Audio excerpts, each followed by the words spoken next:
Hello, guys and gals, me Mutahar. You know, it took 1 week for Nintendo to whip out their fangs and basically take down an entire emulator, ladies and gentlemen. Now, remember a while back, a few days ago, I talked about them suing the Yuzu emulator because, they alleged that it was facilitating wide-scale piracy, specifically for games like Tears of the Kingdom. This Nintendo masterpiece right here. Now look, with Pokemon on the horizon and, Nintendo realizing we want some sales, we don't want people to download our games before they release and start emulating them on their Steam decks, they're already going to start shutting down one of the most popular emulators. Today, right now, if you go to yuzuemu.org, it is literally unavailable, okay? You get this message right here. Hello, users and Citra fans. Citra being the 3DS emulator right here. And yes, the website still actually functions. So if you did want to access a 3DS emulator right here, you might as well grab it before it eventually also goes away too. Don't worry, it already did. But anyways, what they said is, we write today to inform you that Yuzu and Yuzu's support of Citra are being discontinued, effective immediately. Yuzu and its team have always been against piracy. We started the projects in good faith, out of passion for Nintendo and its consoles and games, and we're not intending to cause harm. But we see now that because our projects can circumvent Nintendo's technological protection measures and allow users to play games outside of authorized hardwares, they have led to extensive piracy. Now I'm going to stop right there. I can feel the barrel of the AK-47 put up right to the head, okay?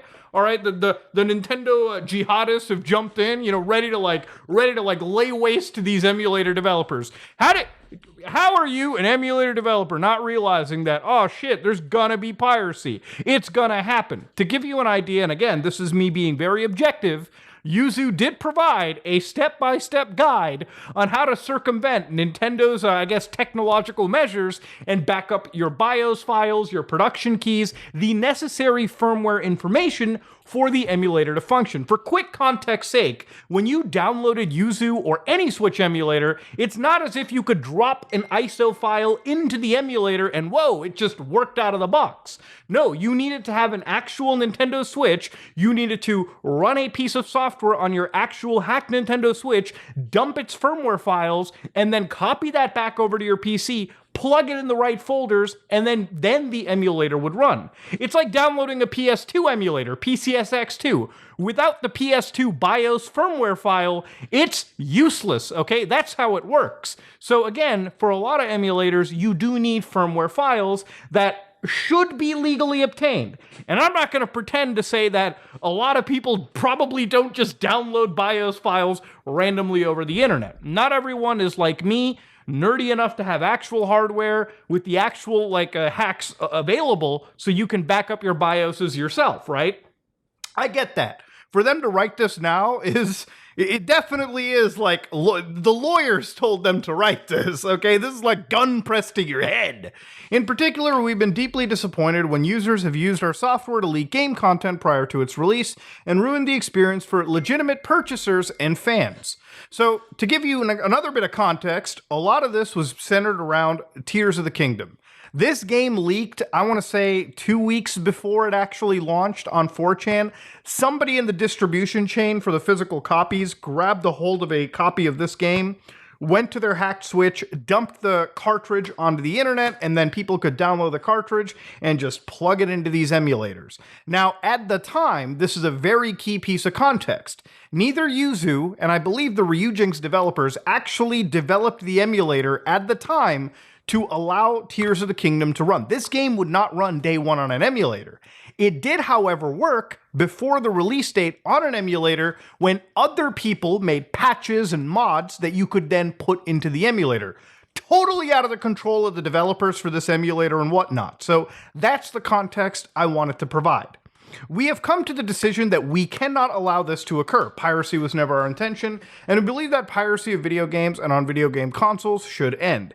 Effective today, we'll be pulling all of our code repositories online, discontinuing our Patreon accounts and Discord servers, and soon shutting down our websites. We hope our actions will be a small step towards ending piracy of all creators' works. So yeah, it's another bullshit statement that they had to give because the lawyers, alongside taking $2.4 million in a settlement against these guys, they obviously most likely wanted them to say these cute words, so to speak. And I want to stress that no matter what, even with a settlement like this, because they're going after the LLC, I actually don't believe that Nintendo is imagining they're going to get any money out of this. What I assume will most likely happen is the Yuzu developers will, declare bankruptcy, and from what I understand, at least it may not fall back onto them on a personal basis, which may be the only saving grace for them. And on the topic of, obviously Patreon, yes, this emulator did in fact use Patreon, and they did have early access builds locked behind, but it wasn't like, hey, here's early access, by the way, here's some extra patches for this game that hasn't been released. From my understanding, everything in the early access would always down trickle to the actual main branch that people can freely distribute, compile, and, modify themselves. Now, obviously, Nintendo did mention the Patreon, and this is a factor as well, too, and I think it's one of the reasons why the other Nintendo Switch emulator, Ryujinx, may not have actually been hit. I do primarily think they're mostly mad about the fact that BIOS keys are being dumped and guides are being written, but the Patreon, obviously enriching yourself off of emulator work, which again, if you ask me personally, this is incredibly difficult levels of software programming. I don't personally find anything wrong with enriching yourself by developing your own emulator, raising some money via Patreon. But clearly for Nintendo, aside from the piracy argument, seeing a few people make thousands, tens of thousands of dollars a month, building a piece of software that, absolutely, I would say, and we can't be bad faith here, people did use to pirate copies of video games. But ultimately, and I do maintain this, these are tools that have a really positive effect on game and hardware preservation decades down the road. Now, I've got the entire here, the final judgment, and of course this was settled out of court, and the reason why this didn't go to court, and in my understanding, is because emulation and the tech behind it was potentially on the line legally in the United States. Remember, the way a lot of these laws work is you can set really good precedents or you can set really bad precedents, and a bad precedent would have been is if you couldn't allow emulators that can use BIOS files or bypass technological measures in order to use something like Yuzu. If that was the case, and that was actually codified in the law, it would be pretty bad. But again, I'm not a lawyer. I highly recommend you watch a lawyer's analysis if they do cover a topic like this. I'm just an engineer at the end of the day. So here, let's go down and do it. So what they did was they mentioned how Yuzu, a video game emulator, circumvents the technological measures and allows for the play of encrypted Nintendo Switch games on devices other than a Nintendo Switch. For example, Yuzu executes code that decrypts Nintendo Switch video games, including component files, immediately before and during runtime using unauthorized copies of Nintendo Switch cryptographic keys. So for Nintendo, the argument here was the emulator is wrong because the keys that you would be required for the emulator are 100% illegal to obtain. You actually have to bypass their measures in order to get them, which is actually true in what Nintendo is saying. Now, again, legally these things can all be true. Ethically and morally, obviously I disagree, as do many others. See, I think when you buy a piece of hardware, it fucking belongs to you, as a game does. So if I buy a Nintendo product, and remember, this is how much I don't use Nintendo devices. This is a Switch. I'm gonna hit the power button in front of you guys like a million times. Does not power on whatsoever. This thing is straight dead. And do I give a fuck about plugging it in? No. When I have something like the Steam Deck, an objectively better device, this thing can keep collecting dust for all I care. Look, at the end of the day, all right, what it comes down to is, yes, Nintendo is technically right. Legally, they might be in the right. I would maybe, if you went with this definition. And again, reverse engineering and bypassing DRM and, any technologies like that is legally hazy, all right? There are weird precedents and they can go either or. And when I say this is complicated, I've made videos where I've talked about emulation law and specifically reverse engineering and circumventing technological measures. It's unclear, at least to me, and it is hazy, what kind of technological measures are protected, exactly what you're doing, if fair use, and a lot of these other things are basically applied. Look, the DMCA is an old, tired piece of legislation. And when it comes to digital rights management and reverse engineering and bypassing measures that are used at the end of the day to create archival copies or preservations of pieces of hardware and software, these are things that they still need to go to court in order to actually solidify. A lot of the precedents that we keep listing are literally back in the days of Accolade, Sega, early Nintendo. And this is where, like, again, if this case was to go to a court and Nintendo would actually get something solidified where they could say, yeah, if you're using emulation software, which is requiring a BIOS that is 100% illegally obtained according to them, that could set a really terrible precedent. And again, nobody expects an emulator developer to go up against a multi-billion-dollar company, right? It's like, imagine if RPCS3 started getting lawsuit threats by Sony. You can't in all rationality expect them to go up against Sony, who, if they lose, if Sony Legal can actually make solid cases and change the way case law is determined around the subject, could dramatically affect the landscape of emulation we know of today.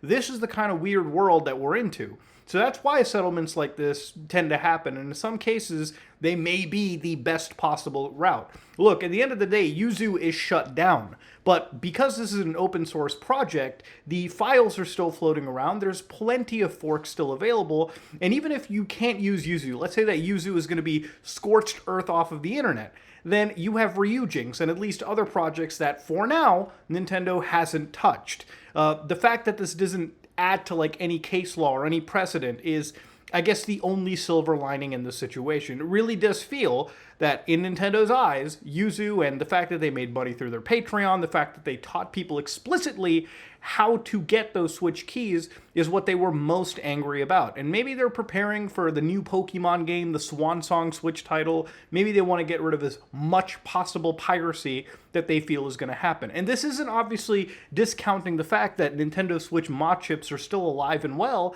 and people with first generation Switches, no matter how much Nintendo wants to patch the Switch firmware, those people are always going to have modified Switches with access. Nintendo may legally be in the right, but ethically and morally, I do personally believe that when it comes to your hardware, when you've bought it, you should be allowed to modify and do whatever you want with it, okay? Provided you're not ruining the experience of other people or you're distributing illegal, like, you know, copies of games, right? Like if you were hacking a Switch to dump Tears of the Kingdom and then distribute it to people online, that's obviously wrong. We all can agree on that.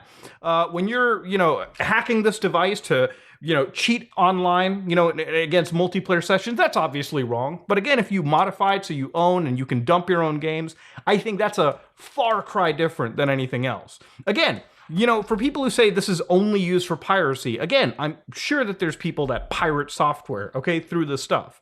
But from my personal belief, I really do care about the preservation angle. I know that there are fanboys who probably hate me for fucking going against Nintendo here, but look, I bought these games, okay? I bought Tears of the Kingdom. I've bought, like, Pokemon Mystery Dungeon. I have a whole slew of Switch games that I've bought. I buy them, I dump them, I put them on my Steam Deck, and I play them that way, okay? I think the experience is better. I have a save tool that allows me to carry my save wirelessly back and forth between my PC and my deck, so I can play a bit of Tears of the Kingdom on this, and then it auto-syncs to my computer, so I can play Tears of the Kingdom on my big screen, 4K, you know, 60 frames a second, best of both worlds, right?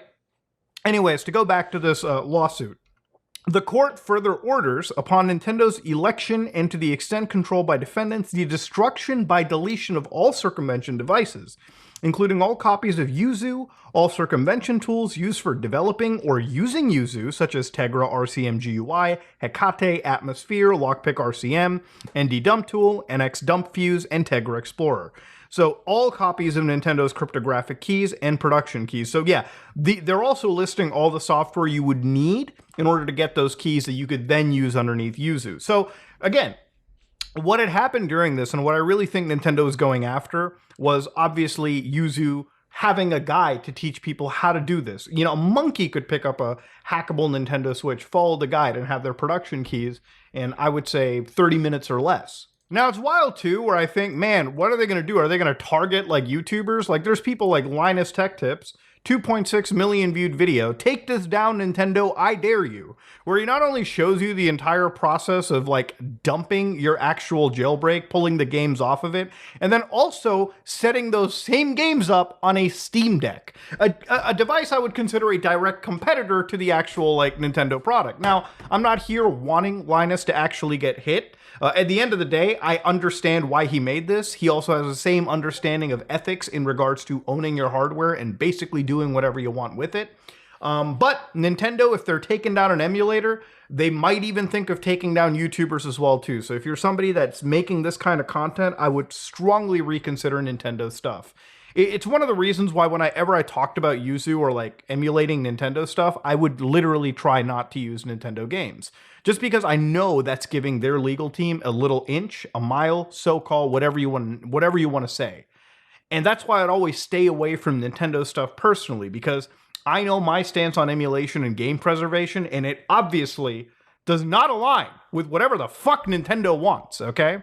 Now, there are other emulators out there like Ryujinx, for instance, which is another Nintendo Switch emulator that is also pretty mature. You can play a lot of games on this right now. As of today, it's still actually functioning. But I am worried about this emulator too. If you go to their guide, it says, hey, we've already assumed you've hacked your Switch and dumped your Switch keys.